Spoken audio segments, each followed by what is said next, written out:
Good morning, everybody. It's Jeff Goldberg for the Sales Pro Network. It is Friday, May 13th, Friday the 13th. And I'm broadcasting live from the East Coast of the United States. It's a gloomy day. I just found out that I was exposed to somebody with COVID last night. Fingers crossed that I'm okay, and fingers crossed that you are too.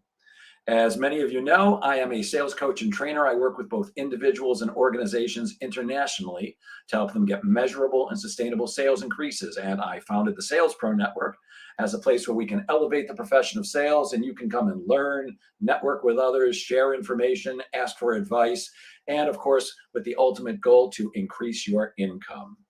As you know, if you've been with us for a while, every Friday at 10 a.m. Eastern, I do a live interview with somebody who can add value to the profession of sales, or we do a live training program. And today is no exception. We did have a great guest who needed to postpone, and we rebooked him for August. We're booked up through August, actually, with phenomenal guests. So today I'm going to do a training. We're going to be speaking about prospecting. If you are joining us live, then please say hello. Good morning, Ben Gibbs. Good to see you here. Please say hello in the comments. If you're joining us live on Facebook and you haven't connected your account to StreamYard, then if you say hi, it'll just say Facebook user. So please do include your name. Same thing on LinkedIn. Actually, LinkedIn shows me your name. While I'm talking to you, I'll be sharing my screen because I'm going to show you a PowerPoint presentation. I don't think I'm going to be able to see any comments, but please do include any questions. And if I can't answer them during the broadcast, I'll answer them later on for you. And if you're watching us on the replay, please put replay in the comments. Finally, I had planned on really going very, very quickly through all the points today so I could get everything into an hour. But as I was reviewing my deck, I don't think I'm going to be able to do that. So I'm going to take my time and explain more clearly. And we'll probably need a part 2, which we'll do at some other date.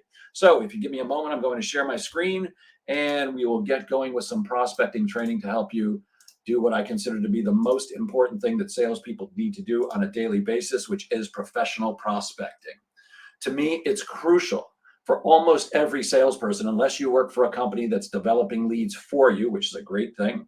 And actually, I'm working on something right now. I'm working with a company where we just engaged an organization to help us develop some inbound leads. And so far, it's turning out well. But most of us have to do some prospecting on our own. I consider prospecting to be the most important thing a salesperson can do on a daily basis, because without enough prospects to speak with, I don't care how good you are at selling. Me with almost 50 years of experience, or however much experience you have, all of us together with our combined experience aren't good enough to close enough deals unless we're speaking with enough prospects.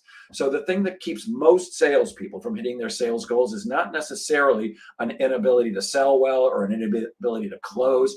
It's simply that they aren't speaking with enough prospects. Consistent and effective prospecting solves at least 50%, if not more, of salespeople's problems. As a sales coach, consultant, and trainer, I speak with company presidents, CEOs, and VPs of sales. That's who I typically sell to when I'm selling sales training. And I get asked a lot of questions by those people because as an outside consultant instead of an employee, they know that I don't have any vested interest in giving them an answer one way or the other. I'm not going to blow smoke up their rear end. I'm going to give them the straight dope. And I can tell you for a fact that at least 50% of the questions I get from those people, presidents, CEOs, and VPs of sales, about what they can do to increase sales at their organization, 50% of the time my answer is, tell your lazy ass salespeople to get more appointments with decision makers, because you've got to be speaking to enough people consistently. I do believe sales is a great career, and my stepfather, who was a career salesperson, by the way, also my father and both my grandfathers, but my stepfather said sales is a great career, and he said, here's why. Every day you get to wake up, look yourself in the mirror, and give yourself a raise. And then all you have to do is go out and earn it.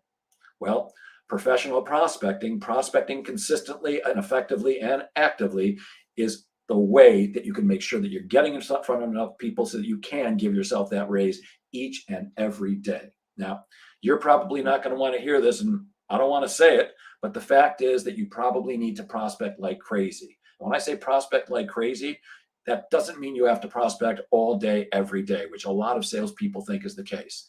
In fact, my experience in working with tens of thousands of salespeople in terms of training and coaching all over the world is that most don't need to prospect for more than an hour or two a day, and sometimes even less, if you're doing it the right way. There doesn't seem to be a heck of a lot of low-hanging fruit these days, which means you need to be actively looking for the fruit that may not be low-hanging. And I believe that the smart prospecting program is a blended approach. I don't find that any one particular way is working exceedingly well, although if you've got one, stick with that until it doesn't work anymore. But I find that you increase the chances of you reaching a decision maker and getting an appointment with them if you try a variety of methods. And during this program, and probably the second or third installment of it, I'm going to share with you a few of the ways that I think you should be doing it and how I suggest you do it. I do still believe, and I have arguments with people about this all the time, or discussions that sometimes get a little heated, that picking up the phone and cold calling, using the telephone to prospect, is still one of the most cost-effective and time-efficient ways to book your calendar with full of appointments, if you do it properly. So many people don't. They do it inconsistently. They don't do it enough. They're not reaching out enough times, or they just don't know what to say when the other person gets on the phone, or how to handle it when somebody tells them they won't give them the appointment. But I believe that for most of us, it should be a part of your prospecting plan. I need to also give you a caveat onto that. I love teaching people how to prospect by phone, but I hate doing it myself. In fact, I often say this, and I don't know if it's really too much of an exaggeration. I'd rather live in my car than have to prospect by phone again. Now, I do it once a month for a little while just to make sure that what I'm teaching people is still working. But when I started my business, when I opened Jeff Goldberg and Associates, I built that business 100% on prospecting by telephone. There really was no, I don't think there was a LinkedIn back then. No, there was no LinkedIn back then. Social media, I think Facebook had just started. So I built my business through prospecting by phone. But because I don't like doing it, and the reason I don't like doing it, by the way, is because you face massive rejection. And I don't like to be rejected. So I work very hard to find other ways to prospect. So I'm not saying you have to prospect by telephone, but it is a great way to do it if you do it well. And I believe prospecting has to be a part of every salesperson's daily plan. And what that means is it should be on your calendar. I'm not going to go into calendarization, my time management method right now, but things that are on your calendar are way more likely to get done than things that you know you should do, or you put them on a list, or you hope you get to. For me, I believe that prospecting is the most important thing you can do every day, and I would suggest you don't leave it for the end of the day. In fact, I suggest your prospecting should be done very early in the day so that you don't get busy and get to the end of the day and go, oh no, I meant to prospect today, but I ran out of time. Well, I'll do twice as much tomorrow. Well, you probably won't do twice as much tomorrow. And if you don't do any tomorrow, then on the third day, you've got to do 3 times as much. So I suggest you should put it on your calendar and stick to a schedule. Do something every day to be reaching out to people who may very well want to do business with you. In terms of a blended approach, I do like teleprospecting, which would be using the telephone. Advertising and marketing is certainly a way to prospect. I'm not an expert in either of those. I know experts in the world of advertising, and I know experts in the world of marketing. We've brought some of them onto this program, and we'll bring them on again, but that's not me. Email marketing, I think that's a great way to prospect. I'm not an expert, but I do know a few things which I'll share with you. Networking, I love networking because I love dealing with people. And it's a great way to develop business. It's a long-term investment of time, usually, but I still think it's a great way to prospect. Newsletters can be a great way to prospect, or at least to keep your name in front of people. Giving speeches, again, one of my favorite things to do because I am a professional speaker, and you should always go with your strengths. The National Speakers Association says that in every speech you give, 1 out of 10 people in your audience are probably interested in what you've got. That doesn't mean they'll necessarily do business with you, but it's a great way to do business, to develop business. And you don't have to be a professional speaker to give speeches. Now, it doesn't hurt, and I can certainly give you some tips on how to give an effective speech in a future broadcast, but it's a great way to develop business. Blogging, also putting your content out there, and of course, social media. I happen to be a big fan of using LinkedIn. We've brought a bunch of LinkedIn experts onto this program, and again, we'll bring them back again. I'm not an expert, but I've learned from some of the best, and I'll be sharing some of those ideas with you. Facebook, well, we're in a Facebook group together, and I can tell you that we've grown over the last few years to over 1,100 members, and some of you have reached out to me and wanted to engage my coaching services. So a Facebook group can be a great way to prospect.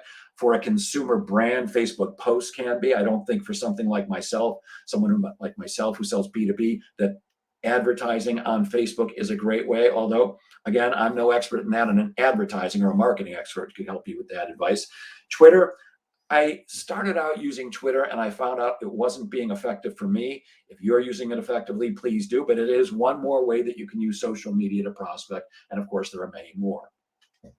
It's important to realize that there's a relationship between prospecting and getting paid. And that's why I say it's the most important thing we can do every day, because the relationship is not prospect today and get paid tomorrow. If you could prospect today and get paid tomorrow, we'd all be prospecting every day without a doubt. But the problem is, or the challenge is, that when we prospect, there's a delay between the time we prospect and we actually get paid. And the example you're looking at on your screen right now shows how long it takes me to get paid when I'm selling sales training. Many of you know I sell four services. I sell sales training, sales coaching, sales consulting, and outsource sales management. But strictly in the world of sales training sales, from the time I first reach out to somebody to set the appointment till the time I actually get paid, it's about 4.5 months. And you can see from this example, there's a bunch of things that happen during those 4.5 months. I have an 8-week sales cycle for sales training sales, which means from the time I call you, which is probably a couple of weeks in, or reach out to you a couple of weeks in advance of the first meeting, till the time we actually have a closing meeting, that's probably 10 to 12 weeks right there. And then there's a bunch of things that have to happen. I have to write up an agreement and an invoice and send that to you. We have to pick training dates. I have to design the program or the workshop and the workbooks. You have to book rooms. We have to coordinate calendars, mine, yours, and your sales teams. Then there's final preparation, and most people don't want to pay me until I deliver the actual training. Now, the way I happen to run my business is I don't leave my house unless your check is cleared my bank. So I am going to get paid before I actually do the work, but it's usually right before my contract says I have to get paid at least 7 days in advance of the actual event. So that means from the time I first speak with you to the time I get paid, it's about 4.5 months. Now, that's not a good or a bad thing, and it's not a right or a wrong thing. But what it does mean is if I don't prospect today, Friday the 13th in May, I can't get paid 4.5 months from today. And if I don't prospect tomorrow, well, tomorrow's Saturday, so I'm probably not going to prospect. Although I will admit, I often use social media for prospecting on the weekends, because it doesn't have an on-off switch for weekends. It's not closed. If I don't prospect tomorrow, I can't get paid 4.5 months from tomorrow. Monday, Tuesday, same thing. And when you add enough of those days together, when you don't prospect, that's when you experience the ups and downs of selling. A good week followed by a bad week, or a good month followed by a bad month, or a good quarter followed by a bad quarter. Inevitably, when I engage with a coaching client and we take a look at why they're not getting enough appointments and closing enough business, when we look back at their calendar, it's inevitable that at some point they either reduced or completely eliminated their prospecting efforts because of fill in the blank with whatever reason you want. And the reason is usually, well, Jeff, I got busy with something else. I get it. I'm busy too. But I know that if I want to keep feeding my 3 children and sending my ex-wife her money and taking care of the dog and all the other responsibilities that I have, just like you have, hopefully you don't have all the ones I have, but if I want to do that, I need to get paid consistently. You've probably heard me say, I've got 3 kids in college. Dad needs to get paid fairly consistently so he can take care of them. So we want to make sure that we're prospecting consistently and understand that the relationship between prospecting and getting paid is not a direct one. I also think it's important to track your activity when you're prospecting. This is a simple sheet that I use with some of my clients simply for cold calling prospecting, but you should be tracking any activity. If you're using email marketing, you should be tracking how many emails you send out and how many responses you get. If you're using social media, how many outreaches are you making and how many are responding to you? You should be tracking everything, because what you want to know is what's actually working. If you don't track what's working, if you don't measure it, then what you're typically going on is anecdotal evidence or gut instinct. And that is not reliable. You want to know what's working. You want to see if you're improving over time, and you want to get rid of the things that aren't working for you. And the only way you can do that is by tracking your activity and your results. For me, it's not just about one thing, it's about the campaign. So the question I get all the time is, Jeff, where's the smart money in prospecting right now? And my answer is, I don't know. That's why I like a blended approach. What works for me may not work for you. What works for you may not work for my friend Ben Gibbs, who I know is watching, and I can't see if anybody else is on right now because I'm staring at my own PowerPoint. But if you're here, I don't know what you're doing. I do know my friend Ben, who I know is here. I know he makes cold calls. And by the way, he's very successful. Now, he's an exceptionally good salesperson. He's also exceptionally driven, and he's very focused. But I would suggest that in addition to cold calls, you should be trying other things. Try email marketing, try a direct mail campaign, try social media, try everything. Test and measure, see what gets you the best result and what you're willing to do. Even though I can get a good result from cold calling, I'm not willing to do it. So if you were me, I would advise to you, then don't cold call, but you better be good at something else. Again, when I first started my company, I built it on 100% cold calling, but I worked very hard to eliminate that as quickly as I possibly could. I think it took me about 4 or 5 months before I could start reducing the amount of calls I made. And eventually, over time, I was able to completely replace cold calling with other activities. Here's something that I find interesting. Often people think very linearly when it comes to cold calling. And sometimes you have to do things that might seem a little bit out of the ordinary, or do something that might not come to you naturally. And what you're staring at is a picture of a radio-controlled car, the kind you can buy, it's a toy. This happens to be a toy Lamborghini. And the reason you're looking at that is because at one point I was working with a team of salespeople who sold server maintenance for mainframe computers. So this company takes care of mainframe computers, not the computer on your desk or mine. We're talking about, they had clients like, the New York Stock Exchange was their client, Mount Sinai Hospital, huge organizations sometimes still have mainframes. So these people were selling mainframe maintenance to companies who had mainframes, which meant they were selling to CIOs or CTOs, the head geek in any organization.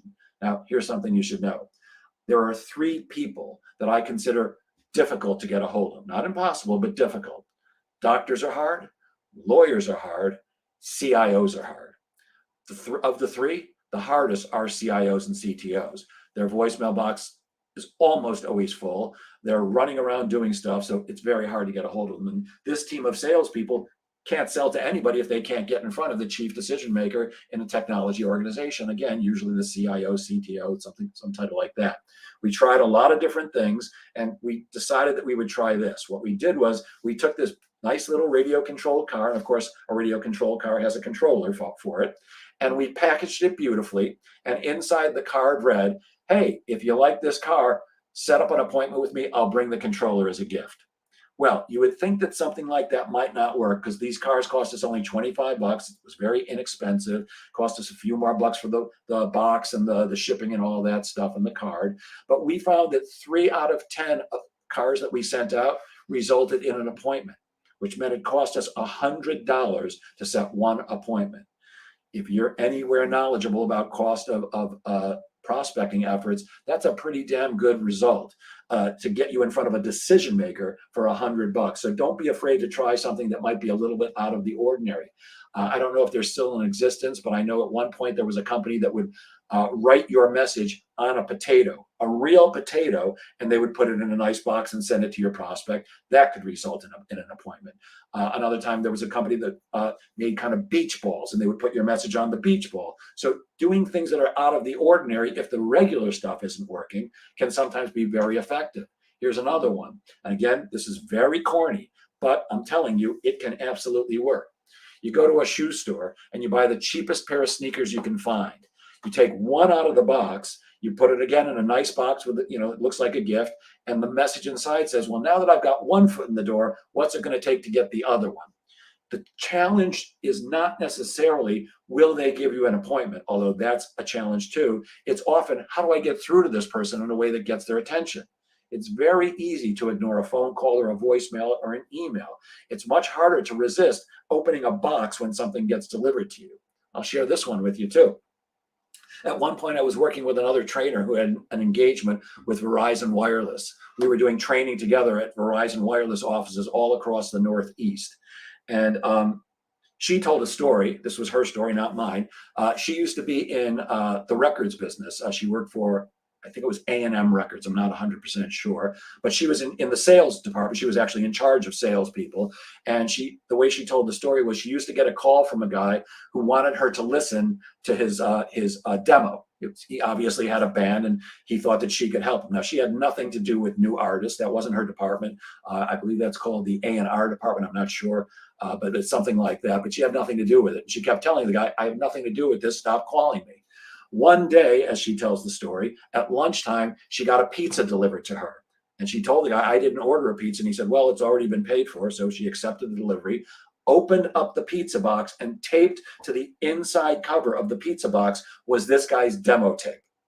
Well, you can bet that it got her attention. And even though she wasn't the right person, she did get it to the right person who could then listen to this demo and, if appropriate, sign up the artist.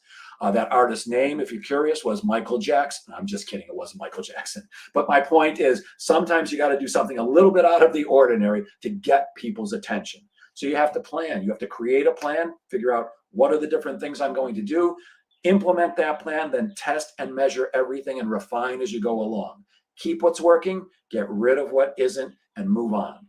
So if you're doing email marketing, here are a couple of tips that I think might help you. Again, this is not my area of expertise. There are experts in the world of email marketing, but because I like email marketing, I've got some advice because I've studied this.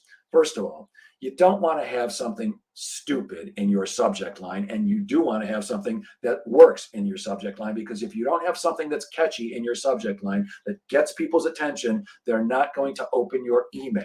And if they don't open your email, it was a waste of time. You don't want to do something like read the rest of this slide to get $1 million, or you may have won a prize, or anything like that. Anything ridiculous like that, it's almost guaranteed that it's not going to get open, and you may not even make it past most companies' spam filters. So you want to make sure that the subject line is short, because quite often people are reading your message on their phone, and you do not have as much real estate in a subject line on a phone as you do on a desktop, which I'm using right now. So it's got to be short, it's got to be descriptive, and it's got to be intriguing. Now, if you just say, I'd like to say, in my case, I'd like to sell you some sales training, well, that's a pretty obvious come on. So I don't think that's going to get open too well. And I can tell you, for me, because I work with various companies at the same time, I get between 250 and 400 emails every single day. I can't possibly read them all. I just don't have the time. I would have to spend all day just reading and responding to emails, and I don't have the time to do that. So I can tell you this, for me, if I know your name, if I know you as a person, if I know you personally, and I get an email from you, of course I'm going to open it. But assuming that we don't, when we're prospecting, when the prospect receives your email, they don't know you. If it's me, I'm deleting your email unless you have a great subject line. If you don't have a great subject line and I don't recognize your name, it's getting deleted without me even opening it. I just don't have the time. So here's what I've learned from experts. When you personalize your message, in other words, when you put the person's name in the subject line, you increase the likelihood of them opening your email. When you put the person's name in the subject line, you increase the likelihood of them opening your email. And again, if they don't open it, they're not going to read it. And if they don't read it, it's not going to get you any result. And additionally, I learned that if you put the person's location in the subject line, their name and their location, again, the open rate increases. So if I'm selling server maintenance and my message is your infrastructure burning dollars? You may open it. But if I say, hey, Bob, is your infrastructure burning dollars? There's a better chance of Bob opening that message because Bob believes it's personalized to him. But if I say, if Bob's office is in Kansas City and I say, Bob, is your Kansas City infrastructure burning dollars? much better chance of Bob opening this message because he believes it's somebody who knows him, who's researched him, who actually is speaking directly to him. So a personalized subject line is a good thing. Content is the king. Now, once again, just like in the subject line, your message shorter beats longer. You've got to get to the point. Again, I'm getting 250 to 400 emails a day. So if you're fortunate enough to get through and I actually open your email, if I see it's way too long, I'm going to scan it quickly. I don't have the time to read the whole thing. If you've got a short message, a paragraph or two maybe, then I'll probably read it. Now, there's a concept in newspapers called above the fold, FOLD. And if you've ever seen the New York Times, it's a very long newspaper. I live on Long Island, so I've been on, on the subway in New York City and on the Long Island Railroad going into the city. And, people who are traveling into the city are often reading the New York Times, but they don't keep the whole thing open because it's too long. It's a very long newspaper. So it gets folded in half. Anything that you can see when you first look at it, that's considered above the fold. When you have to turn it over, that's considered below the fold. In email marketing, once somebody opens your email, everything that you can see on the page without having to page down, that's considered above the fold. And my coaching is try to keep your entire message above the fold if possible. At the very least, make sure that first paragraph is not so long that it goes below the fold so they can quickly see what's going on, and you've got to get right to the point. Everybody has a short attention span. So you want to make sure that you're not wasting their time.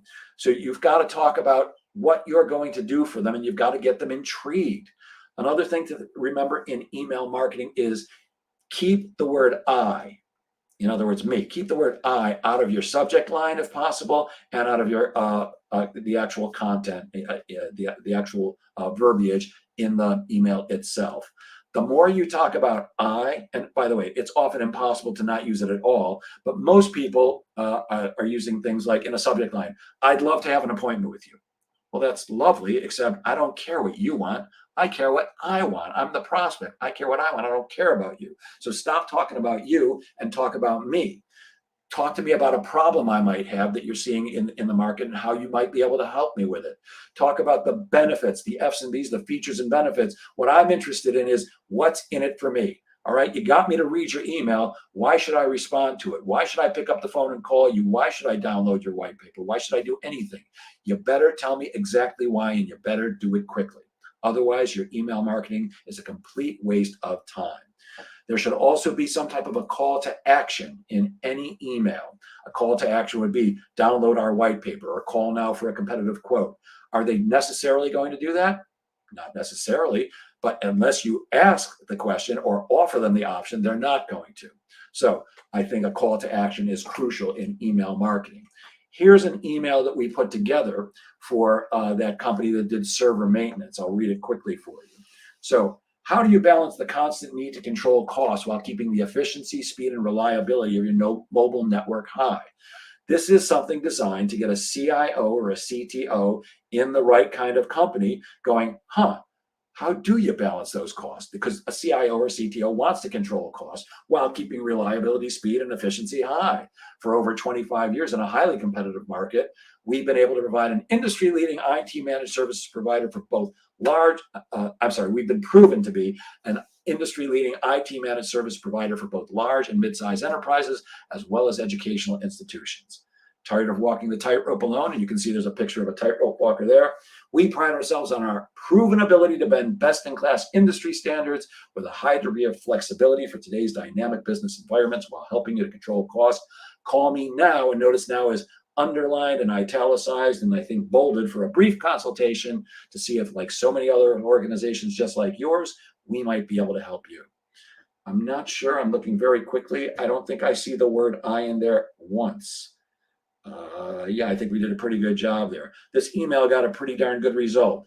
It most likely, if I remember correctly, was not entirely above the fold. I believe those first two paragraphs were, but if we can get a person interested enough in those first two paragraphs, we very well might result in getting them to return our email or to pick up the phone and give us a call. By the way, direct mail, Also a great way to do it. So many companies are not using direct mail today. It got a bad reputation because the results had gone down over time, but it's my understanding they're picking up. And I'm a big fan of doing what other people aren't.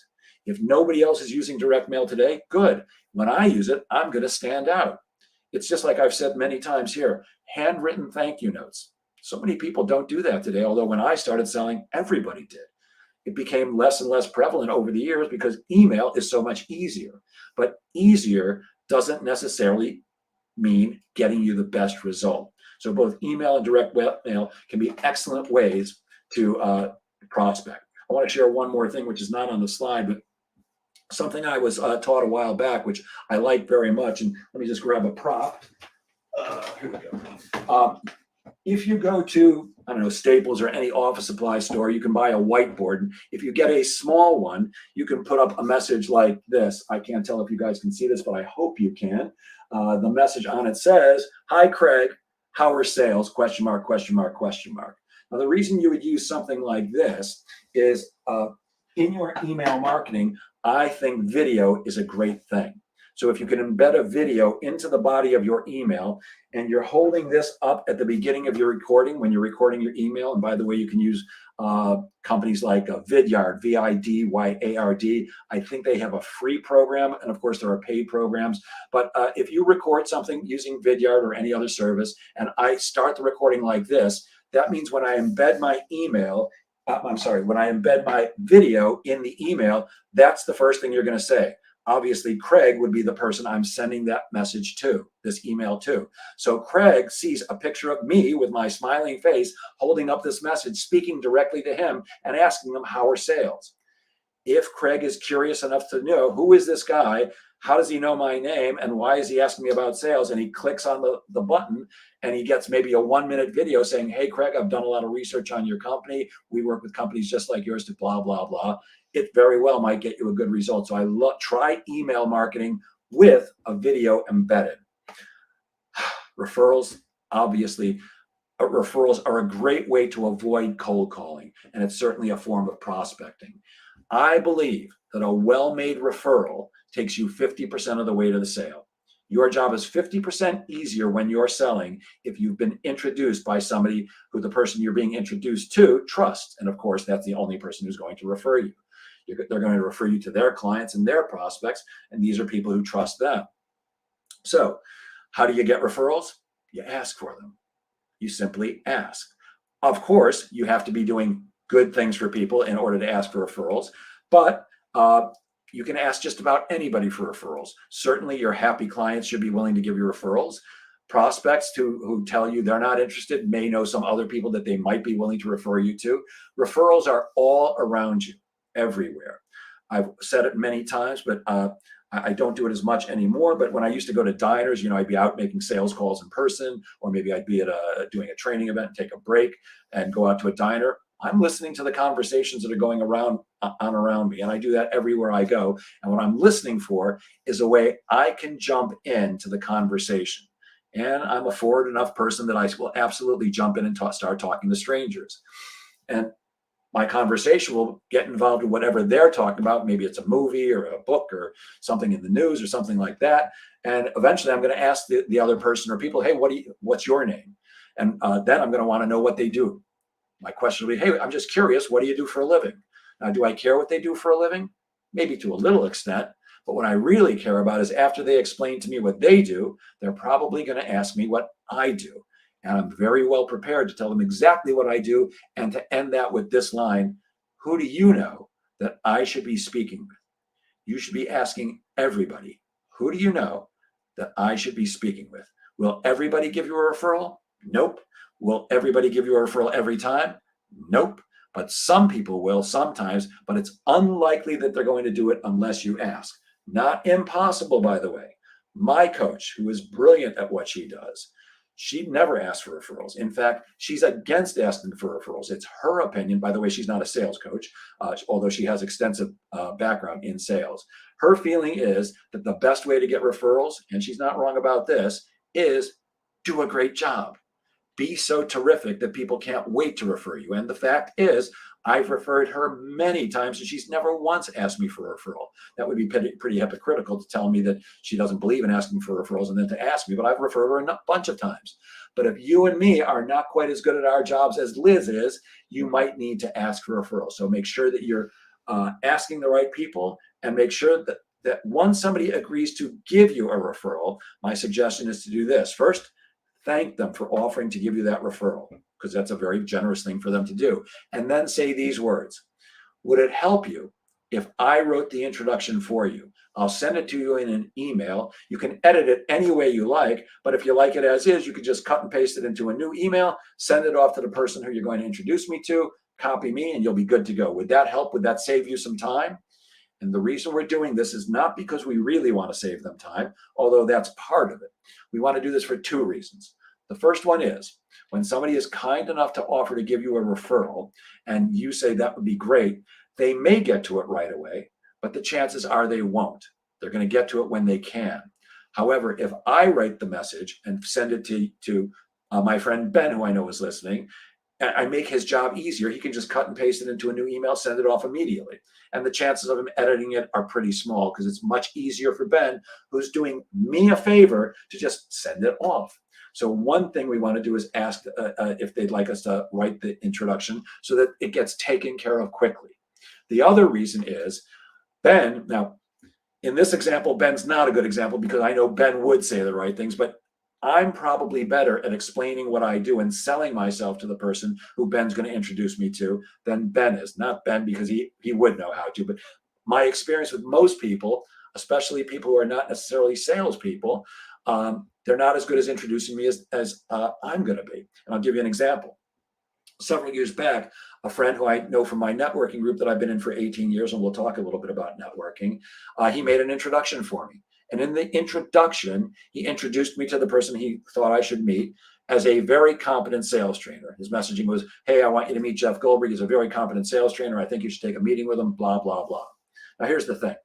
When I thanked my friend, which of course I did because I'm always happy to get an introduction, I also asked him, why did you introduce me as a very competent sales trainer?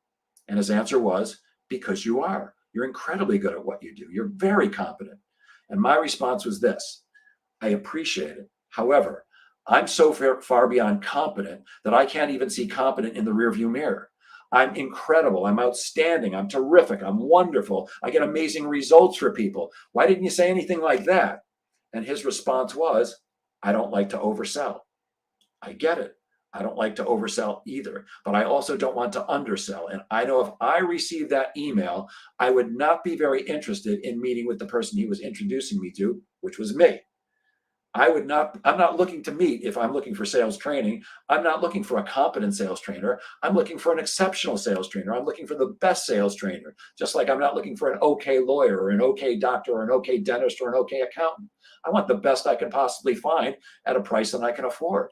So by you offering to write the email introduction, you're more likely to get it done quickly, and you're much more likely to have the person who's going to be referred to see a message that's going to be the right one. So always thank people for offering to refer you, offer to write the message for them, and then write a great introduction that if you received it, you would want to meet yourself. Let's talk a little bit about LinkedIn. I love LinkedIn. I think it's the salesperson's best friend, whether you have the free version or you have Sales Navigator. You want to make sure that you're prepared to reach the decision makers. There's some very cool stuff about LinkedIn that makes it an exceptional forum for prospecting.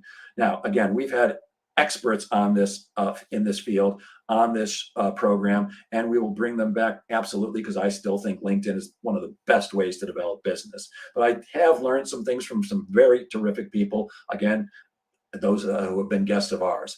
First thing is, take a look at somebody's profile and see what you can learn about them. So I just happened to do a search for a training program I was doing one time, and I came up with this guy because I was trying to, the company needed to reach marketing managers. And I just happened to do a search for marketing managers, excuse me, and Frank Keckline came up. Now, what can we tell about Frank? Well, there's one thing that's very, very obvious. Frank is a pilot. Now, personally, I don't think this is a great picture to use on LinkedIn. I think your profile picture should be a professional picture. If not a professional headshot, certainly a shot with you looking the best you possibly can and whatever you wear on a day-to-day basis. But I don't want you holding up a fish or whatever else your hobby is. This is cool because I'm sure he's very proud of being a pilot, but that's not the picture I would use. But me, as the person who would want to be reaching Frank, this is very useful information for me to know that this guy is a pilot because I can use that in my reach out. There's no excuse for not doing a little homework, and you can very quickly scan somebody's profile and learn great stuff about them. You can also find out who else knows that person. Now, I believe there are no coincidences in life, except this certainly was an incredible coincidence because I did this blind search for marketing managers, came up with Frank, and one of the people that Frank is connected to on the left side is Steve Bookbinder. Steve Bookbinder is the co-author of 2 books that I wrote with him.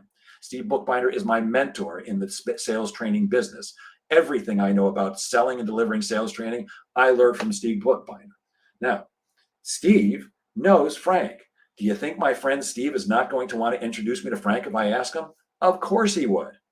In Frank's profile, I can also find out who he follows, and I can start following those same people, or at least I can mention them when I'm reaching out to Frank. And I can also find out what groups he's in. If you're not aware, there are discussion groups on LinkedIn and discussions going on all day long, every day on a wide variety of subjects. If I know Frank is in a certain group and I really want to get to Frank, I can join that group too. And then if I get accepted into the group, even if I don't have Sales Navigator, I can still reach out directly to Frank because we're members of the same group.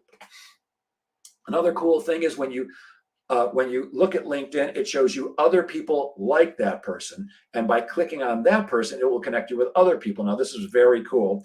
Remember, I wanted to meet marketing managers for that example. On this example, I was doing a search for buyers because I was working with a manufacturer of luggage. And they sell to buyers. So I did a search and I came up with Samantha Carter, who's a senior buyer at Barney's New York. Samantha was connected to Mara Eisenberg, who I didn't know, but she's a buyer at Macy's Backstage. But I took it one step further, and she was connected to Amy Shapiro, who's a buyer at some retail store at Darien Sports Shop. Here's where it gets really interesting. Amy Shapiro is connected to Marcy Rubin Stamus, a managing partner at a headhunting firm in Chicago. How do I know that about Marcy? She's my cousin. Marcy is my cousin. Now, you think if I really wanted to reach that first person, I could get in touch with Marcy and through her connections, get back to that to Samantha. So LinkedIn has very powerful ways to reach the right person. Let's talk a little bit about things that you need to do if you're going to be effective on LinkedIn. The first thing is your profile better look damn good. So it all starts with a good profile picture. You can see a couple of politicians here, some who you may like, some who you may not like, but you can see both of them, they're scowling or making a wacky face. That would not be a good picture to have on LinkedIn. Frank's picture with the airplane, I would not put that there. Holding up a fish, that's a great picture on Facebook or maybe on a dating site, although I guess if I was a woman, I guess if I was a woman who liked fishing, I'd be interested in a guy who was holding up a fish, but that's not the thing to put on LinkedIn. Put your best foot forward, be looking into the camera, have a smile on your face, be dressed professionally so that because the LinkedIn picture is the first thing people see when they open up your LinkedIn profile. They see the banner and they see your profile picture. Also on LinkedIn, you have chances to say different things in various sections. And you want to remember this, speak to your audience. So many people use that first section, the about section, to talk about their resume. You don't need to do that because there's an experience section where you're going to put your resume. Speak directly to your audience in that first section, the people who you want to sell to, because that's who you want to be speaking to in your LinkedIn profile. The other group that you might want to be speaking to are recruiters if you're looking for a job. But typically, if you're using LinkedIn for sales, you want to speak directly to your target audience and explain to them how you work with people like them. How do you help people like them? How do you help organizations like theirs? Speak as if you're speaking directly to them. The experience section, that's where your resume goes. That's where you can put on the companies you work for currently as well as previous companies, how long you were there, and the things that you did for them, the accomplishments you had. Notice this picture on the bottom right where it says notify your network. There's a button you can push on and off to notify your network when you make profile changes. When you're simply changing something or if you're going to change a bunch of different things, I would turn this off and wait till you've made all of them and then turn it back on, or wait till you're making the last one and then turn it back on, because you don't want everybody you're connected to getting 75 messages in one day about all the changes you're making to your LinkedIn profile. It's annoying to them. So make sure you turn that button off, and then you can turn it back on when you're done making the changes or almost done making the changes. Your banner, it is the first thing you see, as well as your smiling face, hopefully in a picture. You can see I've got a professional headshot there. I'm trying to make myself as good as looking as I can and professional look as I can with what the Lord gave me. I do have, that is a professional headshot taken by a professional photographer. By the way, if you've ever considered doing that and you thought, well, I don't want to spend a lot of money, it's really not that expensive. Before I had my first headshots, I figured it's probably going to cost me a couple of $1,000s. I had these done recently. The picture you're looking at now, I think I did that about 6 months ago. I think it was like $175. And, the guy took 1,000,000 shots and sent them all to me, and I could choose which ones I liked. And he was willing to edit them afterwards and put in different backgrounds. So it's not as expensive as you might think. But these days, our phones have great cameras too. Have somebody take a nice picture of you. The picture behind me is called the banner. Now, LinkedIn comes with a banner, but it's boring. I suggest you want to change your banner to make it more interesting and, again, speak right to your prospects. This banner I made myself. Now, I am not a graphic artist by any means, but I used a program called Canva, C-A-N-V-A, which is a free version as well as paid versions. This banner cost me $1 to make. I don't have a paid version, but it cost me $1 to use it this one time. And it took me, I think, about 15 minutes. The picture was already there. All I had to do was center it properly and then change the verbiage at the top, make sure it had the fonts I wanted and stuff like that. It took me, I think, about 15 minutes. And again, I am not a graphic artist. Canva and other programs like that make it very, very easy. And a background that's the normal LinkedIn background is boring. A LinkedIn banner like this makes it far more interesting, and people can see that you've put some effort into it. Right below my picture is my name. Excuse me. That's going to be the same thing every time. But then below that is what's called the headline. I urge you, if you're a salesperson, don't put salesperson in the headline, or account executive or account representative. I don't care about that stuff. I don't need you to slap me in the face with the fact that you're a salesperson. Use that valuable real estate to send a message to the people who might be looking at your LinkedIn profile, your prospects. Now, who are my prospects? Sales vice presidents, CEOs, company presidents, sales managers, and sales representatives. So I'm speaking directly to them in my profile. Who am I? I'm a sales problem solver, and I coach sales managers and reps to exceed their goals. By the way, you see there are some stars next to sales problem solver on either side. If you're editing your profile on a desktop, you're not going to be able to do that. I had to use the LinkedIn app on my phone, because then you can use emojis, but it's kind of a good way to catch people's attention. And then it allows you to put in some hashtags for the things that you want people to be attracted to. And of course, it puts in your area, contact information in this section right here. Where's my mouse? There we go, right here. Please press on that and put in your contact information. Make it easier for people to reach you. Remember, your prospects are probably going to check you out before they agree to an appointment necessarily, or if they agree to an appointment, they're certainly going to check you out before they take a meeting with you. So put your contact information and make it easy for people to reach you. I know that a lot of executives have a different opinion because they want to make it harder for people to reach you. But for a salesperson, make it very, very easy. Down below that, it shows you how many followers I have and how many connections. That's unimportant. You don't have to deal with that because LinkedIn's going to do that for you. In the About section, again, I want you to speak directly to your prospects. Now, you can see the beginning of it is once again making it easy for people to reach me, because I've got my email address, my website, and my phone number right there. And I've also included a link to my Calendly, so you can book an appointment with me right from my LinkedIn profile. And then once again, I'm speaking directly to my prospect. Are you having problems getting enough appointments with qualified decision makers? That's something I help people do. Is your sales cycle too long? I help people shorten their sales cycle. Are you not closing enough business or making enough money? Or maybe you're doing well but ready to take your game to the next level? I can help. This is me talking directly to my prospect, and that's exactly what you want. And then obviously I've got some more information in there. I'm not going to write the whole thing. I'll read the whole thing to you, but this about section is your chance to speak directly to the people that you might want to do business with you. Use that incredibly valuable real estate wisely. After that, you've got a section called endorsements and one called recommendations. Endorsements, should you get them? Absolutely, you should get them. Those are wonderful to have, but I don't put as much stock in endorsements as I do in recommendations. Endorsements are a button that somebody can click to endorse you. Like you can endorse me for sales training or sales coaching or sales management, any of the other things that I have there as opportunities. And you can endorse me, which means you click the button and said, hey, I endorse Jeff for this. I believe Jeff does this well. Here's why I'm not the hugest fan of endorsements. It's because I get endorsed regularly by people who I have no idea who they are, and they have no idea who I am. All they know is from my profile, I'm a sales coach and trainer, so they're going to endorse me. Why are they doing that? They're not doing it to be nice to me. They're doing it because they believe if they endorse me, I will endorse them back, which, by the way, I will not unless I know you. I don't endorse anybody that I don't know. But because so many people who I don't know and don't know me endorse me, I don't put a lot of stock in those. But a recommendation, that means somebody has to take the time to actually write out kind of like a letter of recommendation. And I put a lot of stock into those. Now, of course, only people who love you are going to put recommendations in there, but there's still valuable things that you can learn by reading somebody's recommendations. And one of my LinkedIn coaches said you should have 50 of those.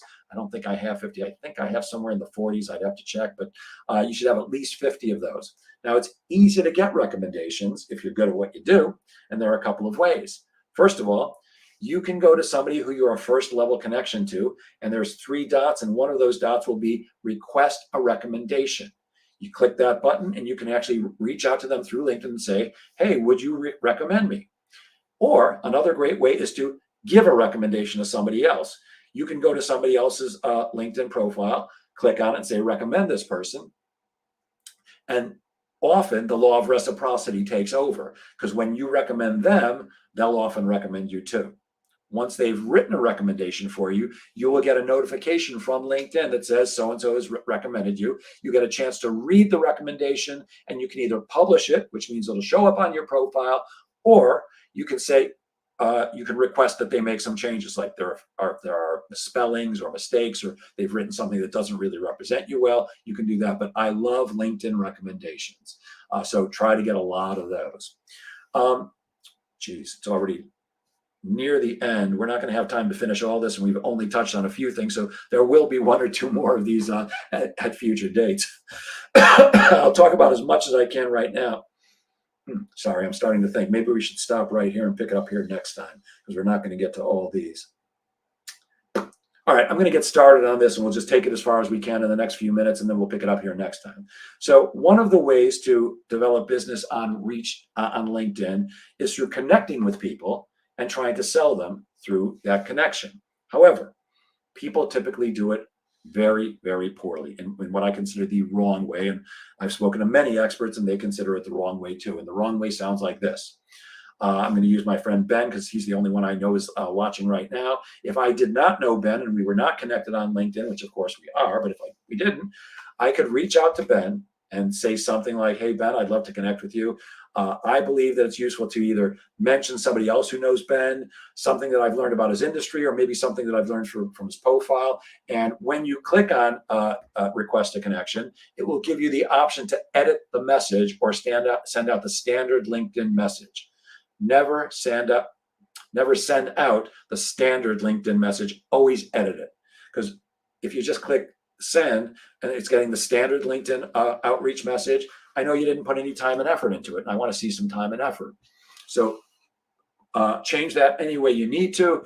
Ask that person to connect with you. Now, again, the wrong way is they accept your connection request. You get an email from LinkedIn saying, hey, Ben Gips just accepted your connection request. And the next thing you know, Ben has a direct message from me, because now that we're directly connected, I can message him. Hey, Ben, I'd love to talk to you about sales training and sales coaching. Please don't do that. Please, it's a slap in the face. What you're doing is you're saying, hi, I'd like to connect with you so we can see if we can help each other's businesses through networking, because LinkedIn was originally designed to be a networking group online, not a single group, but to allow people to network online. So that's the purpose. Obviously, you can use it for a lot of other things now, but the original purpose was to do networking online. So if Ben accepts my connection request because he thinks I want to network with him and immediately gets smacked in the face with a sales pitch, he's going to think, who is this guy, Jeff? And why would he treat me like this? He didn't really want to connect with me. He wants to sell me something. Not a big fan of that. I would suggest you don't use it. However, you can certainly connect with people and then add value into their lives. Add value by sending them information. Try to have a meeting with them. Here's what I would do. Hey, Ben, thanks for accepting my connection request. By the way, always thank them. And say, hey, LinkedIn was designed for networking. Why don't we hop on a Zoom meeting and get to know each other? See if we can help each other's businesses. So now I'm telling Ben what I want to do is use LinkedIn for what he probably wants to use it for too, finding referral partners who can help each other's business. Sorry. On that call, I'm not going to discuss selling Ben what my service is. I'm going to ask Ben to tell me about himself, tell me about his personal life, his professional life, and how I can best help him. Who does he want to meet? And then Ben's probably going to ask me the same thing, and I'm going to share that information. And there will not be any discussion on that initial conversation about, hey, Ben, would you like to buy some sales training? Would you like to buy some sales coaching or any of the other services I offer? There's not going to be any discussion about that. But from there, I'm going to find ways to add value to Ben. Maybe I'm sending him articles that I know would help him in his business. Or maybe I've discovered through our conversation, through his profile, he's got some kind of a hobby. I like to add value to people over time. It could take 4, 5, 6 weeks to develop that and get to that point. And then and only then might I approach Ben and say, hey, Ben, we've been connected for a while. I hope you've been getting some value out of the information I've been sending you. I'm just wondering, do you have any interest in sales coaching? If so, why don't we hop on a quick call with no pressure and no obligation, but we could just have a discussion. That's the way I would use a direct connection to sell on LinkedIn. Take your time, develop a relationship. The other way that I like very much, and this is what I do personally, I don't do the direct outreach anymore. I did that when I first started using LinkedIn, but I use content marketing. I'm regularly producing content that I'm posting on LinkedIn. I try to do it every day. It's not every single day, unfortunately, right now. Probably 3 to 4 times a week, I'll post some content on LinkedIn. That content will be information that helps the people that I want to sell to. So in other words, I'm giving sales training advice, sales coaching advice, or some motivational stuff on a regular basis, giving generously with no expectation of anything in return. Giving, and giving some more. Giving people the same thing that I sell to my clients. Now, obviously, when a client engages me and we have hour-long coaching sessions or day-long training sessions, they're getting a ton of information at the same time. In one LinkedIn post, I'm going to focus on one little thing. So it's not like I'm taking away business from myself. In fact, my experience has been when you give generously and produce good content on a regular basis, people start following you. About a year and a half ago, I had 700 followers. When one of the great coaches I know explained this concept to me, in the last year and a half, I now have over 7,000 followers. And these are people who regularly see my content. And some of those people reach out to me and ask for my services. I want to do things that get people to raise their hand. Do I mind cold calling? I do for me, but I don't for you. Do I mind other things? Absolutely not. But what I'm looking for is people who are raising their hand and saying, hey, Jeff, I'd like to talk to you about what you offer. I might be interested, because that's a much lower barrier to entry than me cold calling you. I'm not saying cold calling is bad. I've told you a bunch of times already. It's a good thing if you do it well and do it consistently.